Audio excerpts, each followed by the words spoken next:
갈라디아서 말씀을 같이 나누고 있습니다. 우리 했었던 거 조금 복습해 볼까요? 복음은 누구에게 필요하다? 우리에게 필요하다. 우리에게 복음이 필요하다. 세상에 믿지 않는 사람들에게 복음이 필요한데 그들에게 복음을 전하기 위해 먼저 우리가 복음으로 살아야 된다라고 하는 것이지요. 그리고 그 복음은 어떻게 우리가 복음으로 살게 되느냐? 믿음으로 말미암아서 복음으로 살게 되는 것이다. 할례라고 하는 율법으로 인해서 우리가 그 복음의 삶을 사는 것이 아니라 믿음으로 말미암아 우리가 복음의 삶을 살게 되는 것이다 라고 하는 말씀 계속해서 나누고 있습니다. 그리고 그 복음의 삶을 살기 위해서 우리가 그러면 어떻게 해야 되느냐라고 하는 말씀에 대해서 이제 나누려고 하는데요. 오늘 제목은 믿음에서 믿음으로. 우리 다 같이 해볼까요? 시작. 믿음에서 믿음으로. 여러분, 제가 질문 한 가지 하겠습니다. 우리가 복음으로 구원을 받을 뿐만 아니라 우리의 신앙이 성장할 수 있을까요? 우리가 진정한 그리스도인으로 나아가는 것, 그 신앙의 성장도 복음으로 가능할 걸까요? 제가 신앙의 성장이라고 하니까 이거 뭐라고 해야 되지? 라고 생각하기 쉬운데요. 이렇게 제가 질문 드려볼게요. 성화도 복음으로 가능할까요? 성화도? 여러분, 우리는 흔히 시작은 믿음으로 그 후부터는 우리의 행위적인 참여로, 그래서 하나님께서 우리에게, 웨슬리의 그 감리교신 구원론이 이렇지요. 하나님이 우리에게 먼저 다가오셔서 우리가 그의 은총으로 인해서 복음의 삶을 살게 되었다. 그래서 우리는 행위적인 참여로 성화를 이루어 간다 라고 그렇게 우리는 알고 있고 그렇게 믿고 살아갑니다. 틀린 말이 아닙니다. 그런데 여러분, 여기서 중요한 게 있어요. 그래서 오늘 우리가 이 믿음에서 믿음으로 라고 하는 제목으로 함께 우리가 지금까지 오해했던 것, 지금까지 우리가 잘 몰랐던 것, 그래서 제대로 못했던 것을 오늘 좀 나눠보려고 합니다. 자, 오늘 1절에 보시면 이렇게 말씀되어 있습니다. 예수 그리스도께서 십자가에 못 박히신 것이 너희 눈앞에 밝히 보이거늘. 예수 그리스도께서 십자가에 못 박히신 것이 복음의 핵심입니다. 그렇죠? 우리 지난 주일날 우리 부활절을 같이 예배 드리면서 우리 전사님 말씀하신 것처럼 할렐루야 하고 크게 외치니까 이 안에 응어리졌었던 게 빵 하고 터지는 것 같습니다. 내년에는 사순절 내내 할렐루야라는 인사를 한번 안 해볼까 합니다. 원래 교회의 이 전통 안에서는 이 사순절 안에는 할렐루야를 외치지 않았습니다. 왜냐하면 그 안에는 하나님을 찬양하지 말자는 것이 아니라 기쁨이 내재되어 있는 겁니다. 기쁨이 전제된 상태에서 할렐루야 하는 것이지, 그렇지 않고 고난과 어려움 그리고 예수님의 그 십자가, 그것을 생각하면 우리가 할렐루야를 외칠 수가 없는 거예요. 차마. 그래서 40일 동안 꾹꾹 누르고 있다가 예수님이 부활하신 그 새벽에 할렐루야 하고 외치는, 바로 그것이 되어지는 거거든요. 우리 기독교 복음의 핵심은 예수님이 십자가에 달려 죽으신 것입니다. 물론 죽음에서 끝난 것이 아니라 3일 만에 부활하신 것이 우리 기독교 복음의 핵심이 되어집니다. 현재 어떻게 살고 있는지, 은혜 받았으니 이제 내가 이렇게 살아야지, 소위 예전에 어떤 코미디 프로그램에서 그래 결심했어 해가지고 결심했을 때 이렇게 결심하면 저런 결론이 내려지고 저렇게 결심하면 이런 결론이 내려지고 하는 그런 것이 아니라, 내가 결심했어 라고 해서 어떻게 살아가느냐가 핵심이 아니라 예수님께서 우리를 위해서 십자가에 다시 죽으신 건 거기에서 끝이다 라고 하는 거예요. 예수님께서 십자가에 죽으시고 부활하신 것이 기독교의 처음이자 마지막이 되어지는 것이다 라고 하는 바로 그러한 말씀이 됩니다. 복음은 세상을 살아가는 지침이 아닙니다. 여러분, 성경 말씀을 읽어보면 이렇게 살라는 말씀들이 있어요. 우리가 이제 갈라디아서 마칠 때, 여러분 갈라디아서 하면 제일 먼저 떠오르는 게 있죠. 성령의 9가지 열매. 그러면 죄송합니다만 많은 목사님들은 우리는 오래 참음, 온유, 희락, 양선 뭐 이렇게 살아야 된다. 뭐 양선은 무슨 뜻이고 희락은 무슨 뜻이고 뭐 그렇게 살아야 된다라고 말씀을 하시는데 그게 잘 안 돼요. 그렇죠? 그게 왜 안 될까? 여러분, 오늘 제가 이 말씀 드리려고 하는 것이 바로 그건데요. 성경을 읽으면 뭐 오래 참음과 희락과 양선과 그렇게 살아라 하는 것 같지만 실제로는 그게 아니더라는 겁니다. 여러분, 성경책은요 도덕 교과서가 아닙니다. 성경은 윤리 교과서가 아니에요. 제가 예전에 부목사 시절에 청년들을 담당했었을 때요, 청년 사역에 대한 책들을 읽는데 그 중에 이런 부분이 있더라고요. 젊은이들이 왜 오늘날 한국교회를 떠나는가에 대한 설문을 조사를 했는데 그 중에 1위가 몇 퍼센트인지는 기억이 안 나는데 1위가 뭐였냐면 교회에서 도덕률을 가르치기 때문이다라고 하는 거였었어요. 그러니까 제단에서 선포되어지는 말씀이 예수 그리스도와 십자가 부활이 아니라 너네 똑바로 살아 라고 하는 말이기 때문에 교회를 떠났다라고 하는 거죠. 그런데 여러분, 성경을 읽어보면 똑바로 살아라는 말씀들이 있는 것 같아요. 제가 방금도 말씀드렸지만 성령의 9가지 열매를 맺으면서 살아라고 하고 있는 것 같아요. 그래서 우리는 그렇게 살려고 또 노력도 해요. 그런데 여러분, 복음은 우리에게 세상을 살아가는 지침이 아니라 역사적인 그 사건에 대해서 선포하고 있는 겁니다. 예수님께서 우리를 위해 십자가에 달려 죽으셨다. 그리고 3일 만에 부활하셨다. 무덤에 찾아간 여인들은 그때에 가서 예수님의 시체를 닦으려고 갔었는데 정작 가보니 무덤이 비어 있었다.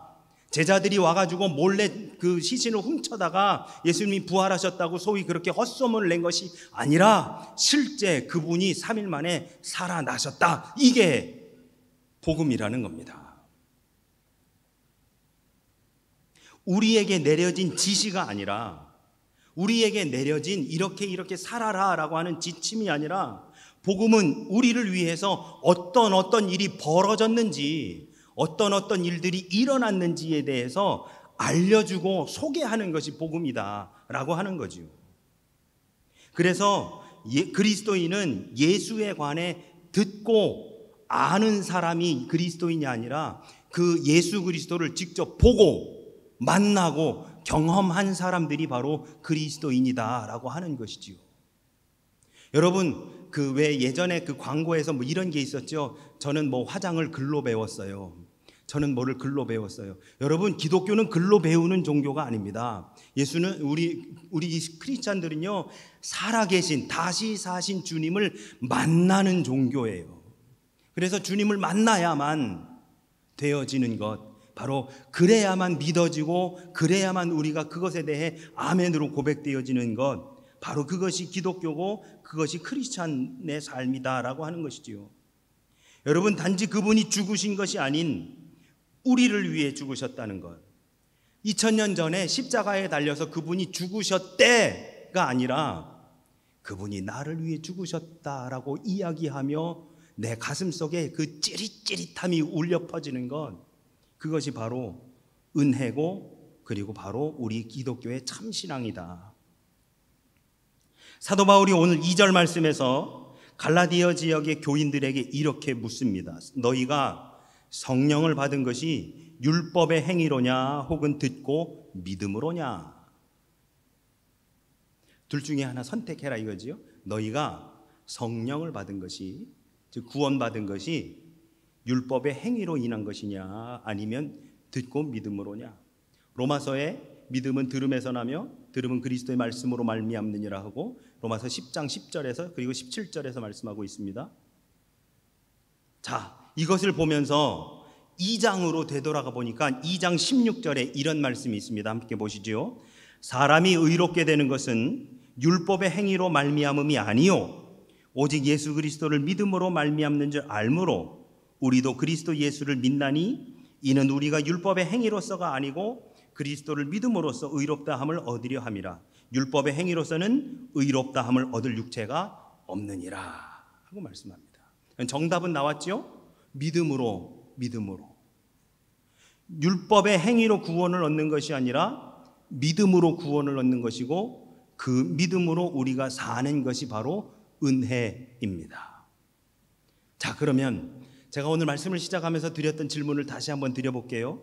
자, 믿음으로 인해 구원을 받은 우리가 성장도, 믿음으로, 복음으로 성장도 가능할까요? 아까 성장이 아니라 성화라고 제가 바꿔보자고 했죠. 그러면 성화의 삶도 믿음으로, 복음으로 가능한 것일까요? 제가 이렇게 한번 말씀드려 볼게요, 여러분. 어떤 사람이 있었습니다. 제가 예를 들어 보겠습니다. 어떤 사람이 있었습니다.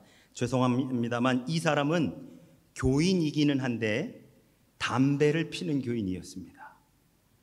이 사람이 열심히 교회를 다녔어요. 처음에는 나 담배 때문에 교회 안 나가라고 하다가 그래도 한번 나가봐야지 하고서 한 번, 두 번 나가기 시작을 했어요. 분당의 어느 교회는 여러분 흡연실이 있는 거 아시죠? 교회 안에? 그래서 교회 안에 흡연실을 놓고 거기에서 담배를 피도록 만들어요. 근데 담배를 권장하는 것이 아니고 여러분, 담배 피는 분들도 교회로 오십시오라고 하는 거예요. 그런데 그 개그맨 그 김학래 씨가 그 교회를 다니는데 언젠가 간증하는 걸 제가 들었어요. 자기가 거기 들어가가지고 한번 담배를 피는데요, 다른 사람들도 몇몇 사람이 있더라는 거죠. 그래, 아, 너도 담배 펴? 너도 담배 펴? 너도 담배 펴? 그러면서 점점 한 사람씩 줄더랍니다. 거기 와가지고 담배 피는 사람들이. 근데 모르겠어요. 저는 담배를 안 피니까 모르겠는데 그걸 못 참겠나 봐요. 교회까지 와가지고 그거를 피워 물어야 되니까 그걸 못 참겠나 봐요. 아무튼 그런 교회도 있답니다. 아무튼요, 담배를 피는 교인이었습니다. 이 사람이 교회를 다니기 시작을 했고 열심히 교회를 다니고 예배를 드리면서 기도회도 참석하고 부흥회도 빠지지 않고 새벽 기도회도 나오면서 이 사람이 은혜를 받았습니다. 그리고 결심을 했습니다. 내가 담배를 끊어야 되겠다. 그래, 결심했어 라고 했습니다. 자, 그러면 이제부터 이 사람의 목표가 뭐가 돼야 되죠?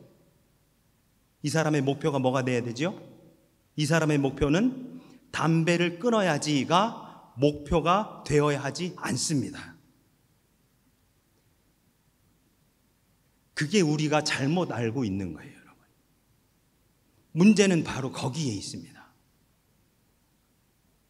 이 사람의 목표가 담배를 끊어야지가 목표가 되어서는 안 된다는 거예요. 내가 복음 안에서, 믿음 안에서 바로 서서 나아가야지라고 결심하고 그렇게 신앙생활을 하고 나가다가 신앙생활을 해보니 내 성격 안에 모난 부분이 있어요. 내 삶의 습관 중에 고쳐야 되는 부분이 발견이 됩니다. 신앙생활 하다 보니까, 내가 예수 믿다 보니까, 은혜 받고 이렇게 하다 보니까, 말씀 듣고 기도하고 하는 중에 아, 내가 이거 고쳐야 되는 거구나, 내 성격에서 이거 좀 버려야 되는 거구나 라고 하는 깨달음이 왔어요. 그러면 그 순간 그가 뭐라고 결단해야 됩니까? 내 삶이 지금부터는 나 이 모난 성격 고쳐야지, 아니면 내 삶 속에서 이렇게 잘못된 생활 습관 고쳐야지 라고 변경되는 것이 아니란 말입니다. 변경되면 안 된다는 거예요. 복음이, 믿음이 나를 성장하게 만들어줍니다. 복음이, 믿음이 내가 성화되도록 인도해 준다는 거예요. 은혜 받고 난 뒤, 성령 충만 받고 난 뒤, 복음으로 인해서 믿음의 반석 위에 세워지고 난 뒤에 내 삶을 되돌아봤더니, 지금 나의 삶의 모습을 봤더니 이런 습관들은 버려야 될 것 같고 저러저러한 모습은 이제는 내려놔야 될 것 같고 하니까, 그러면 그렇게 해야지. 그렇게 내가 믿음이 좋아지고 반석 위에 세워지고 난 뒤 내 삶의 목표가 담배 끊는 것, 술 안 마시는 것, 주일을 온전히 성수하고 11조 하는 것으로 바뀌어서는 안 된다는 겁니다, 여러분. 우리는 그 결심과 함께 내 삶의 지향점이 옮겨지는 거예요. 그렇게 되면. 왜냐하면 여러분, 내가 내 삶 속에서 잘못된 부분을 발견한다는 것은 믿음 안에서 내가 제대로 된 신앙생활을 지금 하고 있다는 거잖아요. 그러면 여기에서 내가 이제부터 그러면 담배를 내가 끊어야지라고 하면 이게 뭐가 되는 거예요? 내 삶의 지향점이 바뀌어지는 거예요. 지금까지는 복음으로 잘 살아왔어요. 은혜로 쭉 살아왔어요. 믿음으로 살아왔어요. 그런데 여기에서 아, 내가 이런 부분을 고쳐야 되겠구나, 내가 이런 부분이 잘못됐구나, 그래서 내가 이렇게 하면 안 되겠구나라고 하면서 그것으로 옮겨가는 순간부터 복음이 아니라 율법으로 살게 되어 있다라고 하는 말씀인 거죠. 그때부터 그 사람의 모든 목적이 뭐예요? 담배 끊는 거예요. 예수는 온데간데 없어요. 십자가는 온데간데 없어요. 뭐 하나예요? 담배 끊어야지, 담배 끊어야지. 여러분, 우리 특별히 송구영신 예배 드리면서 하나님 앞에 많이 결단하지요. 올해는 내가 성경을 일독하겠습니다. 온전한 11조 생활을 하겠습니다. 내가 주일 52주를 온전히 성수하겠습니다. 한 사람 전도하겠습니다. 별의별 다짐을 하나님 앞에 다 합니다. 송구영신 예배 드리면서. 그 다짐이 안 좋다는 게 아니에요. 여러분, 그리고 나서 내 삶이 그거 하는 것으로 옮겨가야 됩니까? 그러면 세상에 예를 들어서 내가 한 사람을 꼭 전도해야지라고 하고 나가서 1월 1일부터 삶이 그러면 세상의 모든 사람들이 전도 대상자로밖에 안 보여요. 그게 잘못됐다는 게 아니에요. 그러면 내 육신의 노력과 의지와 이런 것으로 이루어진다는 거예요. 예수는 온데간데 없어요. 한 사람 교회로 데리고 오는 게 목적이지 저 사람이 예수를 믿거나 안 믿거나 관계가 없어져요. 그때부터는요. 그때 예를 들어서 내가 주님 올 한 해는 성경을 꼭 일독을 하겠습니다 라고 그렇게 결단하는 것까지는 좋아요. 그런데 내 삶의 목표가 성경을 일독하는 걸로 옮겨지면 그때부터는 그냥 성경이라고 하는 책을 읽고 있는 나를 발견하게 되죠. 그래서 우리는 흔히 어떻게 되느냐, 창세기하고 출애굽기는 재밌으니까 잘 넘어가다가 레위기에서 딱 막히는 게 그게 내 의지로 하려고 하다 보니까 그렇게 되더라는 것이죠, 여러분. 우리의 지향점은 계속해서 예수 그리스도가 되어야 된다라고 하는 겁니다. 담배 끊고 11조 하고 주일 성수하고 내가 온전히 하나님을 그렇게 한 사람 전도하고 이렇게 옮겨가서는 안 된다라고 하는 말씀입니다. 우리의 지향점은 계속해서 믿음이 되어야 하며 복음이 되어야 합니다. 담배 끊는 것으로, 술 안 마시는 것으로, 11조 하는 것으로, 전도하는 것으로, 성경 일독하는 것으로 등등등으로 우리의 지향점이 바뀌어지면 결국 우리가 그것을 해내지 못하는 것, 우리가 그리스도를 닮아가지 못하는 이유가 내 의지에 달려있다라고 하는 것이 되어버리는 셈이 되었단 말입니다. 그래서 3절에서 사도 바울은 이렇게 말씀합니다. 성령으로 시작하였다가 이제는 육체로 마치겠느냐. 여러분, 이 말씀은요, 우리가 오해하기 너무 좋은 말씀입니다. 성령으로 시작했다가 육체로 마치겠느냐. 이거는 흔히 뭐라고 생각하냐면, 처음에는 교회 잘 다니던 사람이 지금은 교회를 안 다니면 너 성령으로 시작했다가 육체로 마치겠느냐, 그렇게 해요. 그러니까 한마디로 얘기하면 육체로 마친다는 말을 우리는 흔히 지금 교회를 떠나 있는 사람, 아니면 믿음이 연약해져 있는 사람, 소위 이렇게들 이야기하죠. 교회 방학하신 분들한테 너희 왜 육체로 마치려고 해? 라고 이야기하기 쉽습니다. 우리가 첫날 아까도 말씀드린 것처럼 복음이 믿지 않는 사람들에게 물론 필요하지만 누구에게 필요하다? 우리에게 필요한 것처럼 여러분, 성령으로 시작했다가 믿음으로 시작했다가 육체로 마치는 일을 우리가 계속 해오고 있었다는 사실입니다. 우리가 교회 안에 있으면서도, 주의를 계속 지키면서도, 신앙생활을 계속 하고 있으면서도 우리가 믿음으로 시작했다가 성령으로 시작했다가 육체로 마치는 일을 계속해서 우리가 그렇게 하고 있더라라고 하는 것이죠.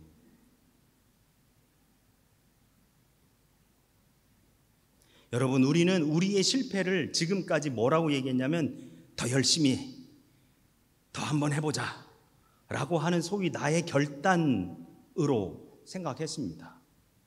그러니 여러분, 속담에 이런 말씀이 있잖아요. 이런 말이 있잖아요. 작심삼일이라고. 뭔가가 결심했어도 3일을 넘어가기가 쉽지 않아요. 3일 한 다음에는요 5일이나 7일을 넘어가기 쉽지 않습니다. 제가 목사 안수 받기 전에 20일을 금식을 했었어요. 온전히 다요. 저 미국에서 혼자 살면서 20일을 금식하는데요, 죽는 줄 알았습니다. 왜 죽는 줄 알았냐면요, 3일째 됐는데 한번 TV를 딱 틀었는데 TV 광고에 햄버거를 아주 맛있게 먹는 광고가 나오는데요, 다른 게 느껴져요. 이게 뭐 배고프고 이게 아니고요, 지금 먹는 저 TV 속에 저 사람의 입 안에 저걸 먹고 싹 씹었을 때 그 음식의 향이 있잖아요. 그게 제 입에서 느껴지는 거예요. 얼마나 힘들든지요. 3일째 너무너무 힘들었습니다. 일찍 자자. 그러고서 TV 끄고 방에 들어갔는데 잠도 안 와요. 배고프니까. 여러분, 우리의 의지로 그게 가능할까요? 우리의 의지로 한 사람 전도하는 게 가능할까요? 우리의 의지로 성경을 일독하는 것이 가능할까요? 우리의 의지로 온전한 11조 생활하는 것이 과연 가능할까요? 우리의 의지로 주일 52주를 온전히 성수하면서 살아가는 그것이 진짜 가능할까요? 우리의 의지로 담배를 끊는 것, 여러분 이런 얘기가 있더라고요. 담배 끊는 사람하고는 친구도 하지 말라고요. 네? 그게 과연 가능할까요? 여러분, 우리는 우리의 실패를 더 열심히라고 하는 구호로 해결할 수 없음을, 우리의 의지나 우리의 노력이 아님을 우리는 깨달아야 됩니다. 내 노력으로 하는 게 아니에요. 내 의지로 하는 게 아니에요. 내 의지로 하려다 보니까 번번이 실패하는 거예요. 무엇보다도 더 열심히 일을 결심하는 것은 결국 뭐예요? 율법의 행위로서 구원에 이르겠다라고 하는 결심밖에는 안 되는 거예요. 그러니까 아까 사도 바울이 2절에서 그렇게 말씀하잖아요. 내가 너희에게 다만 이것을 알리려 하노니 너희가 성령을 받은 것이 율법의 행위로냐 혹은 듣고 믿음으로냐. 근데 여러분, 우리는 뭘로 살려고 해요? 율법의 행위로 살려고 해요. 그래 결심했어 라고 하는 나의 의지와 나의 노력으로 그 율법의 행위로 살려고 해요. 아까도 말씀드린 것처럼 결심이 잘못됐다는 것이 아닙니다. 그렇게 다짐하는 것이 문제가 있다는 것이 아니에요. 얼마든지 하나님 안에서 다짐하고 하나님께 약속해야죠. 우리의 삶의 지향점이 옮겨져서는 안 된다는 말씀입니다.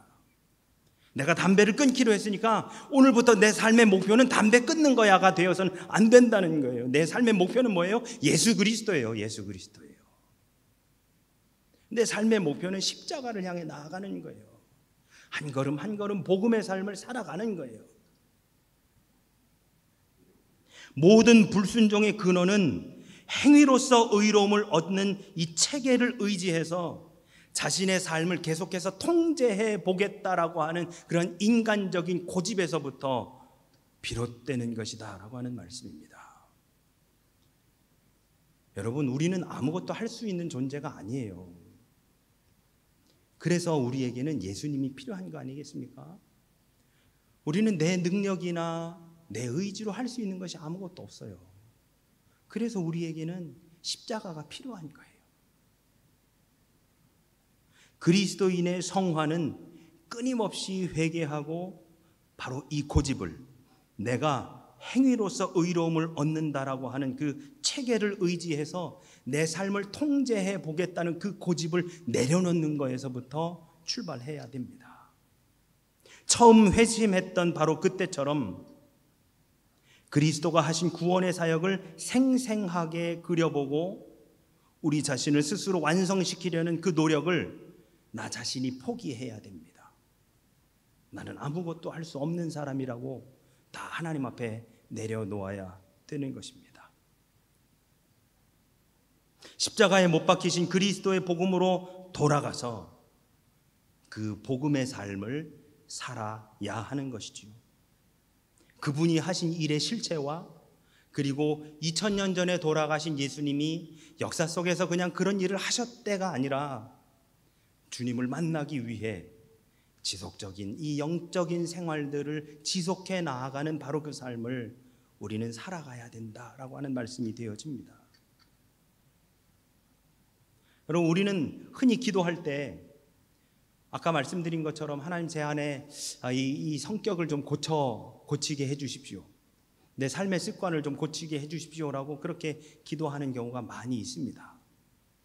물론 그렇게 기도해야죠. 하나님의 도우심을 간구해야지요. 그런데 우리에게는 무엇을 적용해야 되느냐? 복음을 적용해야 되는 겁니다.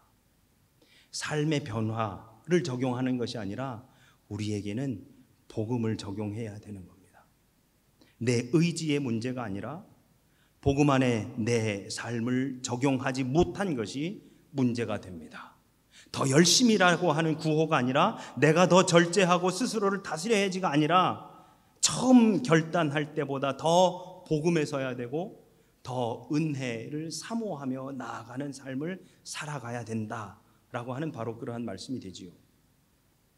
그리고 오늘 읽은 본문 말씀에서 6절에서 아브라함이 등장을 합니다. 여러분, 우리는 흔히 아브라함을 믿음의 조상이라고 그렇게 이야기를 하지요. 그런데 아브라함이 믿음의 조상일 수밖에 없는 에피소드가 몇 가지가 나오는데요. 그 중에 하나가 창세기 22장부터 나오는 이삭을 데리고 모리아산에 가서 바치는 바로 그 에피소드가 되어집니다. 22장에 보면 하나님이 아브라함을 시험하시려고 밤에 하나님께서 아브라함에게 다가오십니다.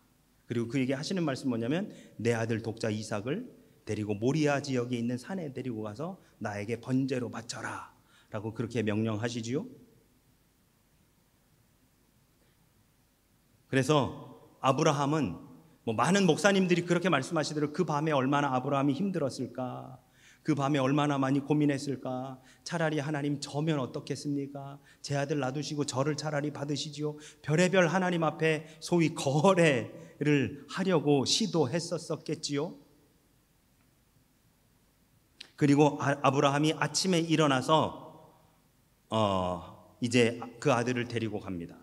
창세기 22장 3절에 보면 이렇게 되어 있습니다. 아브라함이 아침에 일찍이 일어나 나귀의 안장을 지우고 두 종과 그의 아들 이삭을 데리고 번제에 쓸 나무를 쪼개어 가지고 떠나 하나님이 자기에게 일러주신 곳으로 갔다. 여러분, 아브라함이 그날 아침에 일어나서 자신의 아들을 데리고 그렇게 이렇게 번제에 쓸 나무를 쪼개 가지고 나귀에 실어서 모리아산으로 출발할 수 있었던 것은 그의 의지와 결단 때문이었을까요? 하나님을 향한 믿음 때문이었을까요? 당연히 하나님을 향한 믿음 때문인 겁니다. 그 밤새도록 하나님과 씨름하고 그래 결심했어, 내가 내 아들을 데리고 가야지 한 게 아니라는 거예요. 이 아브라함의 이야기를 사도 바울이 갈라디아서 3장 6절 이하에서 하고 있는 그 이유는 아브라함의 이 모든 행위들이, 아브라함이 행했었던 모든 일들이 아브라함이 그래 결심했어라고 한 것이 아니라 하나님을 향한 굳은 신뢰가 있었기 때문에 아브라함이 행할 수 있었던 일들이었다라고 성경에 기록되어 있다라고 지금 바울이 우리에게 소개해 주고 있는 것입니다.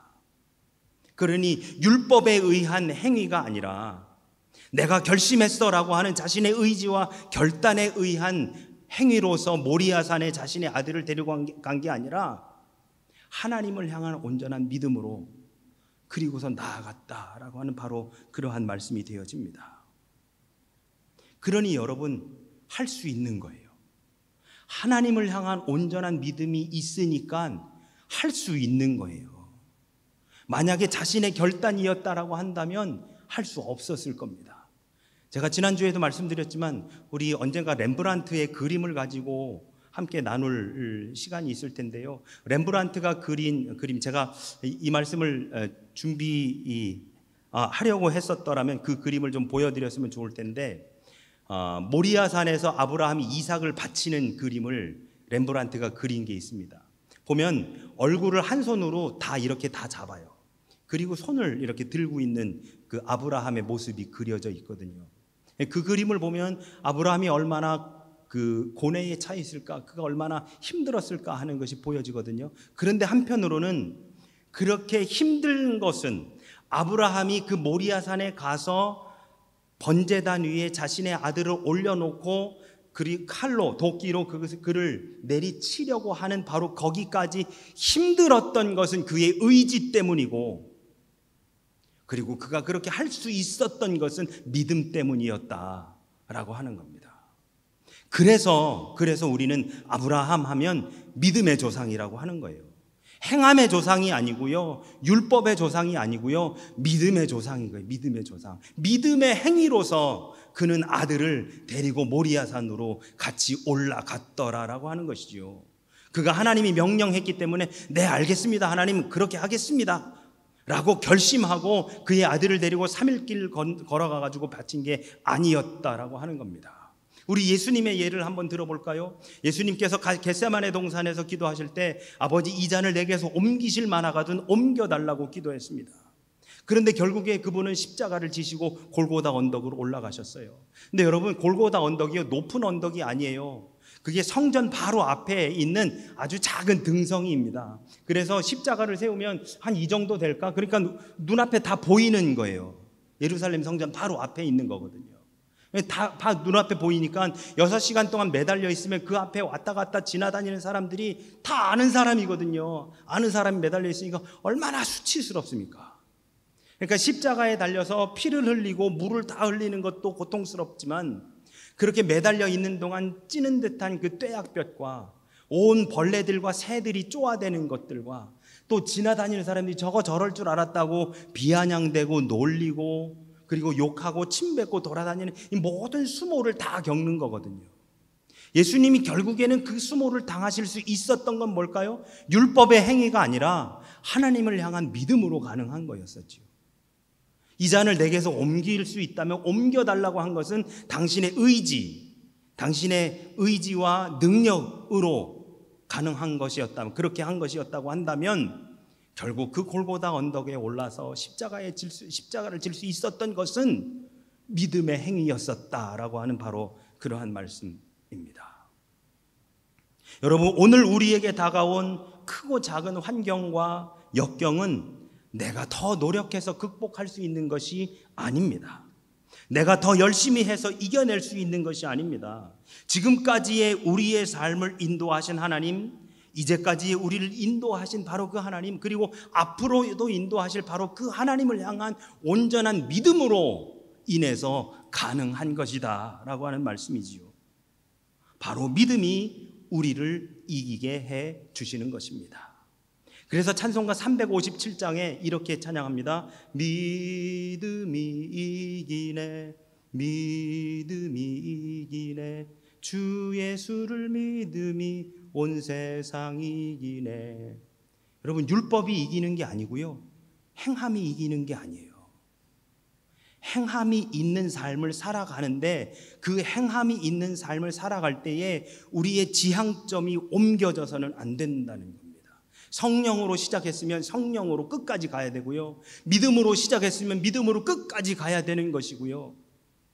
그런데 우리는 성령으로 믿음으로 결단하고 시작했는데 나중에 가서 보니까 우리는 육체로 마치고 있더라, 아니 마치지도 못하고 있더라 라고 하는 우리들의 모습을 발견하게 되지 않느냐라고 하는 말씀입니다. 그래서 사도 바울은 9절에서 이렇게 말씀합니다. 그러므로 믿음으로 말미암은 자는 믿음이 있는 아브라함과 함께 복을 받느니라 라고 말씀합니다. 우리의 삶의 지향점은 예수 그리스도 그분이셔야 됩니다. 이렇게 살아야지 하고 결단하고 그렇게 살아가는 것이 우리의 지향점이 되어서는 안 된다는 말씀입니다. 율법의 행함 때문이 아닙니다. 우리의 결단이나 노력 때문이 아닙니다. 성령으로 시작해서 육체로 마치면 안 되는 것입니다.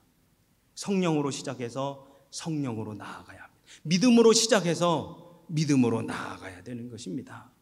내가 무언가를 원하는 마음으로 하나님께, 하나님 저 이렇게 할 테니 이렇게 해 주십시오라고 하는 하나님과 거래해서는 더더군다나 안 되는 것입니다.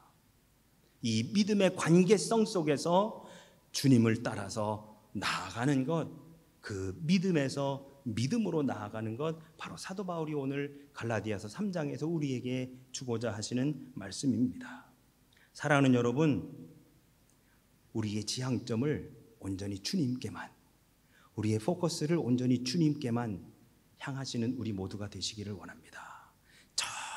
정말 주님을 믿는 그 믿음으로, 정말 부활하신 주님을 의지하는 바로 그 믿음으로 살아가시는 우리가 되시기를 원합니다. 여러분, 정말 주님이 부활하신 것을 믿는다면, 정말 예수님이 나를 위해 십자가에 달려 죽으셨다는 것을 믿는다면 하면 우리의 주변에 고쳐야 되는 것들이 너무 많이 보입니다.